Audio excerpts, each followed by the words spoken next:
He struck the flare and the corridor answered with a violent orange bloom. A small sun held on the end of a stick. The light tore the dark into ragged edges, painting the frost and fallen conduit with frantic contrast. Heat hissed against his visor. The flare's chemical smell, acrid, alive, filled the tiny space of his helmet and the wider corridor beyond. Rondell held it out like a bargaining chip, the flare's glow steadying his breath. The creature at the doorway recoiled from the brightness, its hunched silhouette throwing monstrous shadows that wriggled along the ceiling. Metal scraped as it shifted its weight. The sound was wet and terrible. For a moment, the two of them simply measured each other under the flare's uncompromising light. He let the flare burn between them and spoke first, voice rough in the helmet but composed, businesslike in tone despite everything.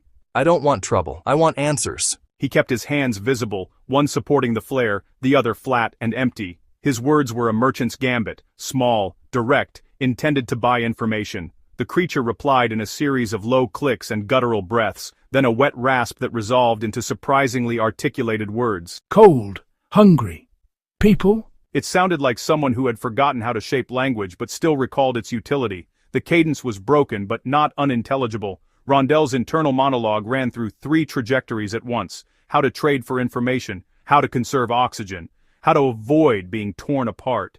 He thought in deals and margins even here. What could be bartered for safety? The flare was a temporary currency. Time was the real commodity. I can help, he said, voice softer now, leaning the merchant's charm into desperation. There might be supplies in the lower decks.